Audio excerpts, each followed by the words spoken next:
الحمدللہ والصلاة والسلام علی رسول اللہ اما بعد۔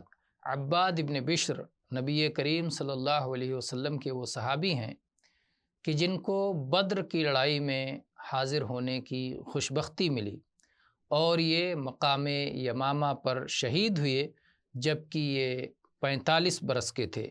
یہ وہ صحابی ہیں جنہوں نے نبی کریم صلی اللہ علیہ وسلم کے دشمن کعب بن اشرف یہودی کو جہنم رسید کیا تھا، اور اس کے بارے میں انہوں نے اشعار بھی کہے تھے۔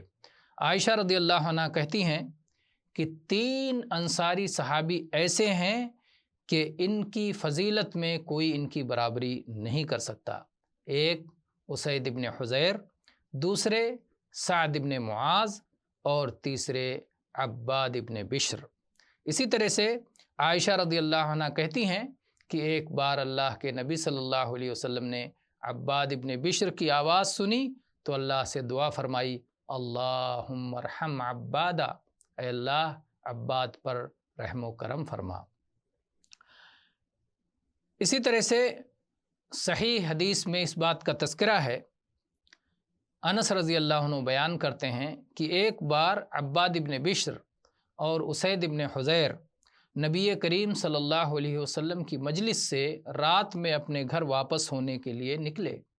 رات اندھیری تھی اور ان دونوں کے پاس اپنی اپنی لاٹھی تھی۔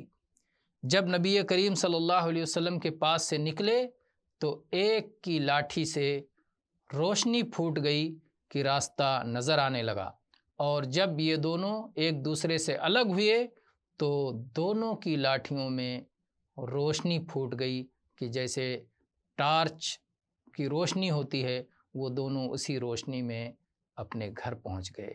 تو یہ اللہ کا خصوصی کرم تھا اور اللہ کی کرامت تھی جو اپنے ان خاص بندوں کے لیے ظاہر ہوئی۔ واللہ اعلم والحمد للہ رب العالمین۔